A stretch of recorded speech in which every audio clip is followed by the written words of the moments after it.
Welcome back to another episode of K-Zip Cooks. Today we are tackling the Flourless chocolate cake. I'm Kelsey. If you haven't been here before, you might know me as a knitter. You can also find me on social media as K-Zip Knits or Fiddlebach. So we've been investigating different recipes that you can make that are fun and easy and just to make cooking more approachable. The idea is that you can make really delicious things without having it be really complicated. I've had a lot of requests for things that are celiac friendly, so I thought what a perfect opportunity to try a flourless chocolate cake. This goes really good if you have like lemon curd or any kind of a fruit coulis or even just like fresh fruit, or if you have a really good ice cream or something to pair it with. I really love it when it's warm. It's good and fudgy. It's delicious. So we'll start off and we'll talk about some ingredients. It's a very, very simple recipe, not complicated at all. We use 4 ounces of regular chocolate. I just have semi-sweet chocolate chips. If you want it to be a little bit richer or have a little bit more of a bitter taste, use semi-sweet to dark of like the baker's chocolate. That's my preference. We didn't have any lying around the house today, so you get these. Sorry. You're gonna use 3/4 of a cup of sugar. You're gonna use 1/2 cup of cocoa powder. My favorite one is the Fry's cocoa powder. That's kind of what I grew up on, and I'm a stickler when it comes to change in some areas of my life. It's like it's always gotta be Heinz ketchup. It's always gotta be Fry's cocoa powder. I don't often like substituting. You're gonna use a healthy teaspoon of vanilla. There will be 3 eggs, which I'll crack into here. And then we're gonna also, I have some extra cocoa powder here because we wanna keep this flourless so that anyone who has gluten sensitivities or is celiac, we don't wanna dust the bottom of our pan with anything that could be potentially hurtful. So we're gonna go with that. The other thing you will need is 1/2 cup of butter, which I have on the stove behind me in a pot, so you'll see that soon. Before we get started, you're going to want to turn your oven on to preheat at only 300 degrees. I know a lot of people are going to be going, 300 degrees, does that even cook anything? It's going to be a very fudgy, very dense cake. It's not your traditional kind of fluffy, airy sponge cake or anything like that. So we cook it for a relatively short amount of time on a low temperature, but it is delicious. I promise you that. So once you have your oven set, we're gonna get a 9-inch round cake pan, a little bit of vegetable oil. You can use olive oil if you like. You don't need very much, just a little bit. And you're gonna coat the bottom of your pan with it. You can also use parchment paper. I like to use a little bit of parchment, or if you grease it and then put some parchment in as well, it keeps your parchment from flying around when you're pouring your mix in. But there, so we've got it nicely greased. And then this is where you're gonna use your extra little bit of cocoa powder. I usually start with about a tablespoon or a little bit more. You're just gonna dust the bottom, just like this. And you're just gonna, if you've watched the lava cakes, it's the same thing that we did with the sugar for that.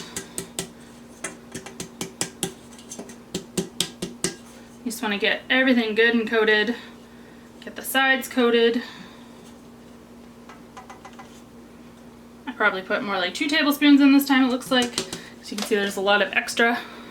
So I'm gonna actually just pan out whatever I have extra once I've done all my sides into my pot with my butter. So here we are on the stove. I have my 1/2 cup butter. I'm going to add in my 1/2 cup of cocoa powder. I apologize that my stove is a little bit noisy. We're also going to add in our sugar at this time, as well as our chocolate chips and our vanilla. Then we're going to turn our oven on just to about medium heat. and we're gonna let it all start to kind of melt, and we're gonna stir it around until it becomes nice and smooth. In the meantime, while these are beginning to melt and do their own thing, I'm gonna crack my 3 eggs into a separate container here.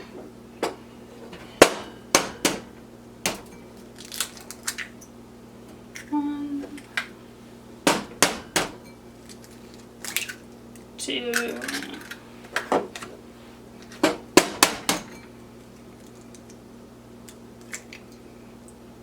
3. Oops, I got some eggshells. Good tip for getting eggshells out if you're having a hard time is if you get your fingers wet with a little bit of water, it's a lot easier to pull them out.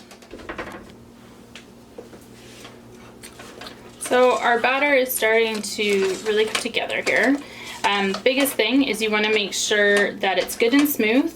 We have no leavening agents in this, like baking powder or baking soda, so the tendency for the structure of the batter to change much, aside from what the eggs will give it and a little bit of lift,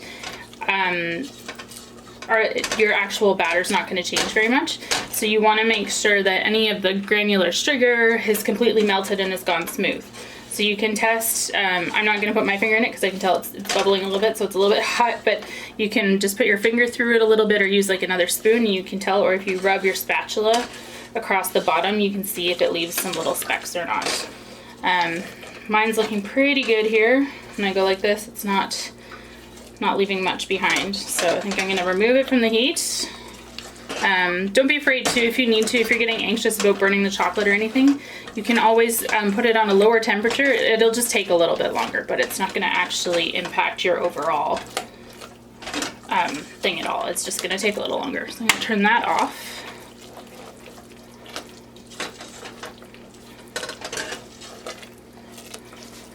I'm going to put it, I'm going to move it over here. Hopefully you guys can see. I'm going to let it cool for a few minutes. Just because we don't want to scramble our eggs. So I would say, you know, give it about 3 to 5 minutes to kind of cool down a little bit off of the main burner.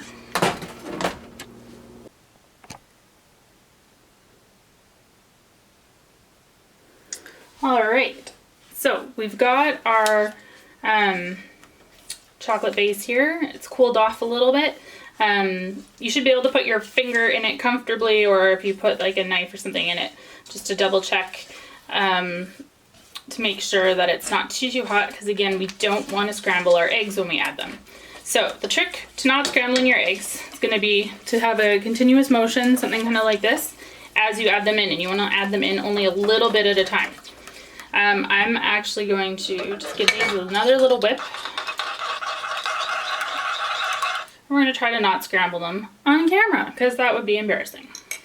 So I'm going to get rid of my whisk. Alright, so got this going good and speedy. And you're going to add just a teeny little bit at a time until it's really well incorporated. And it'll start to thicken up quite significantly as well, because you're adding a cooler temperatured thing to something that's warm.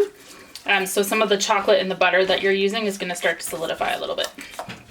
It won't be thick like some of the previous, like the batter that we made in the blueberry buckle, but it does definitely thicken up a little bit. Okay, it's all incorporated. No signs of scrambling. So put in a little bit more. And you'll know right away if it starts to scramble, because you'll see there'll be like little white or yellow flecks or chunks. So it'll look almost like you've added like curdled milk or something.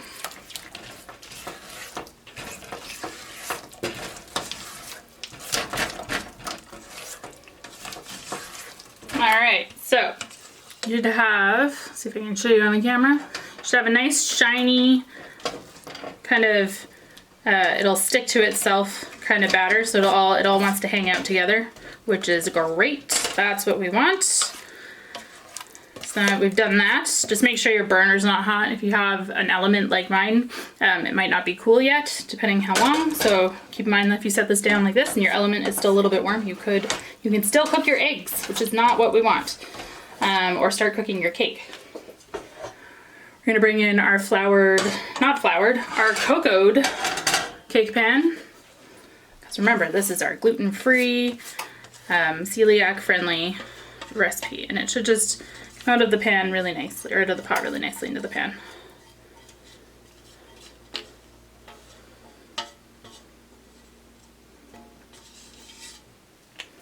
Just gonna spread it out just so it coats the bottom. It's not a very deep cake. As I said, it's not gonna rise tons, so it is, but it's very rich, so you don't need very much of it. So there we go. Now it is ready to go into the oven. As I said before, it'll be at 300 degrees. You want to make sure your rack is in the middle of your oven. And we're going to put it in there for about 30 minutes, and then I will check back. And here's our cake. So it's not like your traditional cake. The toothpick, you do want to put it in the center, and it should come out clean. I don't know why I said it's not like a traditional cake. It is like a traditional cake, and that the toothpick should come out clean. Now what you want to do is you want to set this on a cooling rack for about 10 minutes, and then that'll be its sweet spot to turn it out. So now that our cake is set for 10 minutes, we're going to take a sharp paring knife and just go around the edge, just making sure that it's not stuck anywhere, and then we'll have our test to see if I properly prepared the pan or not. It's always the leap of faith. I'm going to use my wood serving tray, and I'm going to flip it on there. Just go all the way over. And it is not coming out, because why would cooking ever work?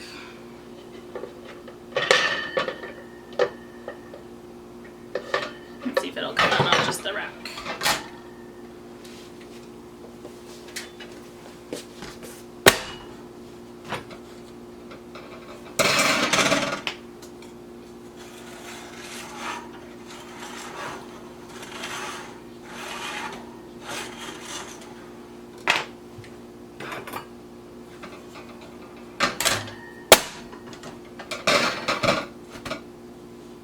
And voila! It came out in 4 pieces, and then some. But it is still edible and delicious. So instead of like what I did, maybe use a little bit more oil and a little bit more cocoa powder. It could be too, it could have sat just a little bit longer. It still feels pretty hot. It's really good if you put, as I mentioned earlier, like a lemon curd or a fruit topping of some sort, and you can always just sprinkle it with a little bit of delicious icing sugar. It just makes it look nice and professional. So why don't, this is not quite as pretty as I was hoping for, but hey, cooking is never perfect. I'm gonna actually do this now, so it's all in one sort of looking piece.